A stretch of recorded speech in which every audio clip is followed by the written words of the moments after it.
Canada's relationship with China has been tense for a long time.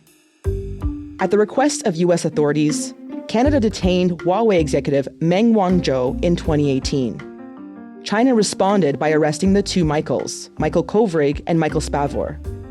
They were held for nearly 3 years. There was the investigation into allegations of foreign interference, and then a trade war. Since last year, Canada has had a 100% tariff on Chinese-made electric vehicles, and China retaliated by imposing levies on Canadian canola products. But the frosty relationship between the two countries is starting to warm. This week, Prime Minister Mark Carney will make a long-anticipated trip to Beijing. It's the first time a prime minister has been to China since 2017. So today, Stephen Chase is on the show. He's the Globe's senior parliamentary reporter. We'll talk about what's at stake for Carney as he tries to strengthen economic ties with China without upsetting the U.S., and what's next for the Canada-China relationship. I'm Cheryl Sutherland, and this is The Decibel from the Globe and Mail. Hi, Steve. Thanks for coming back on the show. Glad to be here. So, Steve, Carney is heading to China this week. Can you tell me how significant is this trip? It's pretty important. It's pretty high stakes. This is the first visit by a Canadian prime minister to China in 8 years. That gap represents a major deep freeze in relations with China as Canada and the West became more wary of Beijing and its authoritarian tendencies. But of course, Mr. Carney's reason for going to China is really Donald Trump. Mr. Carney needs to find new markets for Canada, and Asia is one of the priority markets, and China specifically. You know, we're talking 20, 30% of the world economy. You can't miss out there. And so after sort of basically closing off the Canadian economy to China over the last 10 years, Mr. Carney is now trying to reopen it. What did it take to make this trip happen, Steve? It took a series of diplomatic trips over the last year, I would say. Most recently, Anita Anand, the foreign affairs minister, heading to China in October to meet with her counterpart, the foreign affairs minister of China. And of course, Canada has really been the supplicant in this series of diplomatic entreaties. We are the ones looking for a reset. We are the ones who have been constantly going to China for the meetings. And so you can see where the power imbalance is. And as you mentioned, Steve, Canada's relationship with China has been significantly strained for about 8 years now. You said that the reason for this trip is because of the need to expand our trading partners because of what's going on with the U.S. But is it as simple as that? Like, is the U.S. trade war the reason why Canada is going to China? Yes. Donald Trump, since taking office, has instituted a series of protectionist tariffs on Canada, some of which are hitting us quite hard. I'm talking about steel, for instance, or aluminum or autos. And he has also made it clear that he doesn't want, for instance, Canadian automobiles to be sold in the U.S. Mr. Trump has cast a dark storm cloud over Canada's future because he has thrown into doubt the special relationship Canada had in terms of selling into the U.S. market and, of course, attracting American investment. Mr. Trump has made one of his goals is to repatriate American investment, stop having American companies make investment abroad and instead build factories and other kinds of operations in the U.S. That hurts us. We are in dire need of foreign capital. And in fact, foreign direct investment has been slowing over the last year. So the government has sort of plotted out 3 priority areas: European Union, the Gulf region, including places like the United Arab Emirates, and Asia, which is, of course, chiefly China. They want to encourage more investment and more trade. And Mr. Carney has set a 10-year goal of doubling non-U.S. trade over the next decade, which would add $300 billion annually to our export market. And what's tricky here is that what Canada does with China has the potential to irritate the U.S., right? So you mentioned the shadow, but can you delve deep into that? What kind of shadow does the U.S. and Trump cast over this visit? One of the problems is, of course, Mr. Trump is not consistent, but he has repeatedly made it clear he expects allies to get on board with his anti-China agenda. And most recently, in the case of Greenland, where Mr. Trump is making imperialist claims to Greenland. One of his arguments is to keep it out of the hands of the Chinese. So what's emerging from Donald Trump as recently as the last few weeks is this idea that there should be no Chinese control of important assets in North America. He's made that clear in his designs on Greenland, that he wants to claim for the United States in order to keep it out of China's hands, out of Russia's hands.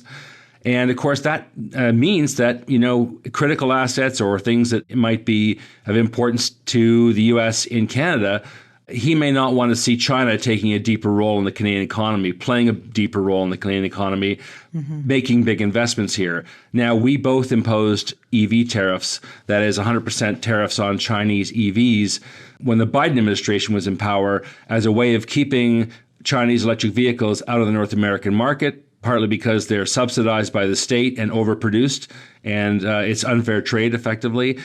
We have seen the U.S. ambassador thank us for that. Mr. Trump may not be keen on EVs, but he's also not keen to see China play a bigger role in North America. So that's where the rub is. That's where we've got to be careful of what we do. And it's going to be up to Mr. Carney to make the case to Mr. Trump that, look, you said you don't want to buy our automobiles. You said you don't want to buy our oil. We have to look out for our own workers. Yeah, and Steve, when you're talking about U.S. imperialism, that actually makes me think about what happened in Venezuela just last week.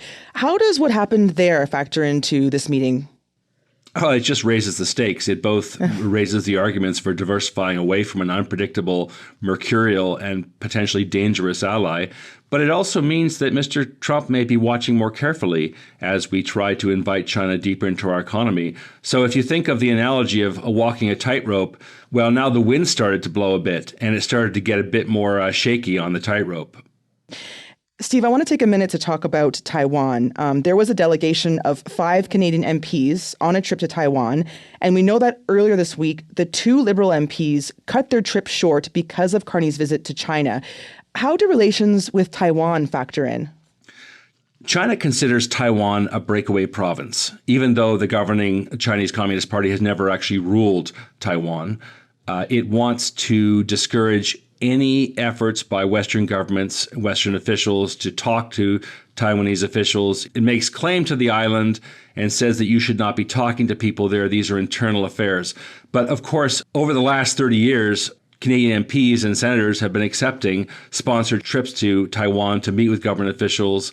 All this being done despite China's griping. However, this week, 2 Liberal MPs decided they were going to cut short their trip and come home early on the advice of the Canadian government. So it looks like Mr. Carney is showing he's willing to change his foreign policy, to change the way he treats other democracies like Taiwan in order to please China. And it only will embolden them, I predict, to ask for more. There's lots of ways that China would like Canada to change its policies, the way it thinks about China's militarization of the South China Sea, the way it thinks about China's quashing of democracy in Hong Kong, the way it thinks about China's treatment of the Uyghurs, or its behavior in international forums. So I predict that this will embolden the Chinese government to ask for more. In this case, Canada wants to open the door for more canola exports. They want to remove a trade dispute that's going on right now. And I think that the belief is if we just mollify China by not letting our MPs travel to Taiwan, that we will get that deal.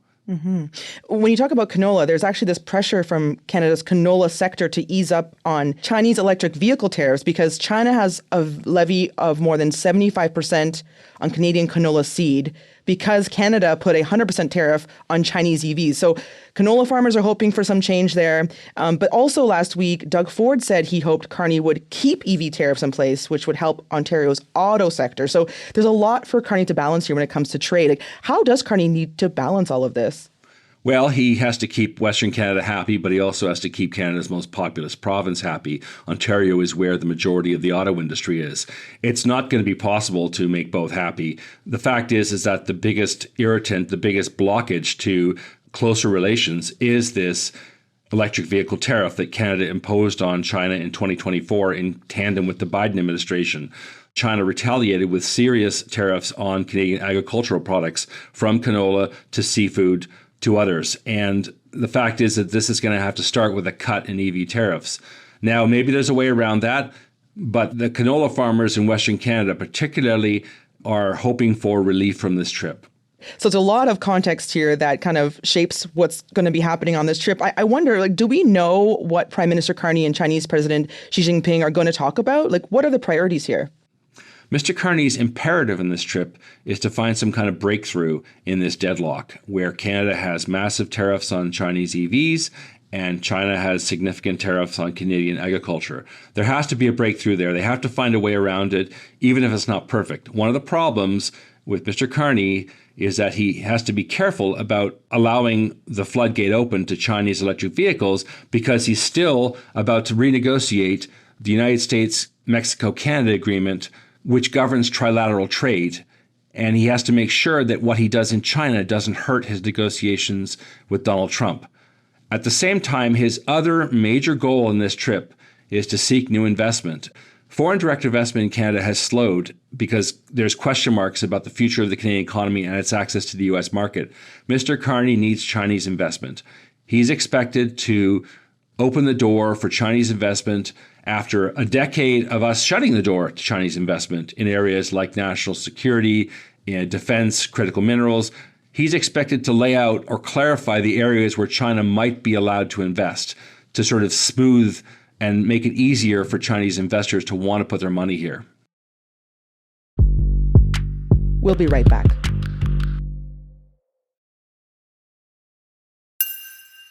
So, Steve, do you have a sense of what China's motivation is for warming its relationship with Canada? Like, what do they want?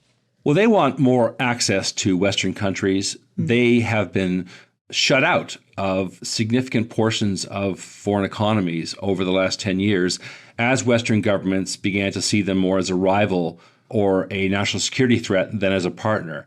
So, for instance, Canada locked off significant portions of its economy to China. We blocked Chinese companies from buying into our lithium sector. We blocked a company that would have had a gold mine with infrastructure near the Northwest Passage. So they want access to Western markets. They want to build closer relationships with Western markets. They're generally completely obsessed with the Americans. That is their sole focus, trying to figure out and game out where the Americans are going.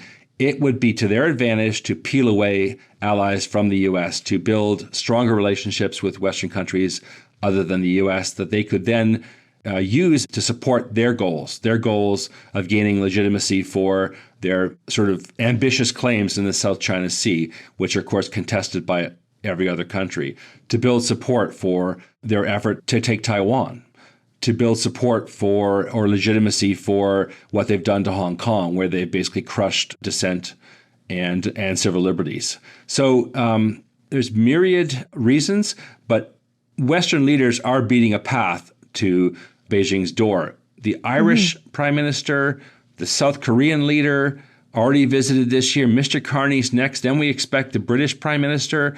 And of course, Mr. Trump could be making his way there in April. What does that mean for Canada? It means it's a competitive market, but we have certain things. We have energy. The Chinese have been buying more and more of our oil in the last year as they shifted away from U.S. oil purchases. We have agriculture. We have resources. I would say that oil, natural gas, liquefied natural gas, other resources, those are the kind of things they can't necessarily get in other countries, and those are the things we have on offer. So we should realize that. But also, we're a member of the G7, so getting a bigger footprint in a G7 economy also helps legitimize China and legitimize it in the eyes of others. So, we're an important country to build ties with because other countries will watch and see what we do. Steve, what do we know about how Canadians feel about mending the relationship with China? Well, public attitudes seem to be warming. There was a poll in the fall by the Angus Reid Institute in partnership with the Asia Pacific Foundation, and they found that 27% of Canadians now hold a favorable view of China. That's up from 16% earlier in 2025. Now, that doesn't mean now it's all wine and roses. 60% of Canadians still view the country negatively. Over half, or 51%, say Canada should focus more on its economic relationship with China. That's up 15% from 2023. And when it comes to human rights, the concern over human rights appears to have fallen. In 2019, 2020, and 2021, more than 70% of Canadians prioritized human rights in dealing with China. That's fallen to 52%, which I think shows that the sort of economic shock that Donald Trump has delivered to Canada has made people more anxious about their future and more willing to accept trade-offs. Is there any pressure for Carney to speak out about China's record on human rights while he's there? Yeah, there is. There are human rights groups that are raising the case of Jimmy Lai, the Hong Kong publisher who published what was the best read newspaper in Hong Kong, the Apple Daily, and was jailed for sedition and is facing sentencing. As we also know, China is what the G7 calls a chief enabler of Russia's war in Ukraine.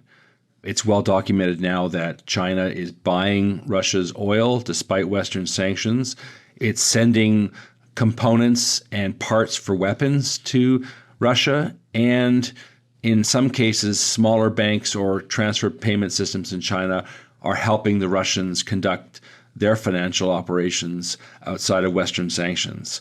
So there has been calls for Mr. Carney to speak to press the Chinese government about this, to make sure that China is not enabling the war in Ukraine. Yeah, in some ways, our foreign policy is working at cross purposes. Canada has spent more than $22 billion sending assistance to Ukraine to help fight off Russia. And at the same time, we're trying to build bigger ties with China, which is one of the main reasons that Russia is still able to wage war in Ukraine. Another issue that Mr. Carney is being pressed on is, of course, the repression of the Uyghur minority in the Xinjiang province of China, where over time there's been forced labor, there's been detention, and there is efforts to drown out the Uyghur population with Han immigrants. And when it comes to Xinjiang, there's extensive documentation of Chinese state-imposed forced labor involving ethnic Uyghurs, and the government has been under pressure to remind Mr. Xi of the need to curb abuses in Xinjiang. So during his trip to China, what are the areas that Carney needs to be cautious about? One of the elements that Mr. Carney has to be worried about is trade dependency on China. China has a tendency to weaponize trade. And by that I mean the more you become dependent on China as a market, the more they feel they can use that and link it to other areas. For instance, if you begin to sell more to China, it gives them leverage to turn around and say, you should be curbing what you say about our behavior in the South China Sea. You should be curbing what you say about Hong Kong. You should be curbing what you say about Taiwan. And it hasn't even been 1 year since a public inquiry's final report, which warned Ottawa that China is the most active perpetrator of foreign interference targeting Canada's democratic institutions. Just lastly here, Steve, so this trip is going to be going on for a few days. What do experts say we should consider a success for Canada? I think, first of all, some kind of movement on China's retaliatory tariffs. The tariffs on canola, the tariffs on seafood, the tariffs on other products, to get them scaled back, to get them reduced, or some kind of commitment to do so would be an achievement. Also, when it comes to investment, a commitment by China to invest in our industries, to invest in energy. Mr. Carney has talked about battery tech and renewable tech. Any evidence that more capital is going to be flowing into the Canadian economy. There's also been talk that Mr. Carney should invite Chinese automakers to set up shop in Canada, build cars in Canada with Canadian labor instead of sending them over the Pacific on a boat. Those are, I would say, the sort of benchmarks for success in this trip. Okay, Steve, we'll leave it there. Thank you so much. It's always great to have you on the show. You're welcome. That was Stephen Chase, the Globe's senior parliamentary reporter. That's it for today. I'm Cheryl Sutherland. Our producers are Madeline White, Michal Stein, and Ali Graham. Our editor is David Crosby. Adrian Chung is our senior producer, and Angela Pacenza is our executive editor. Thanks so much for listening.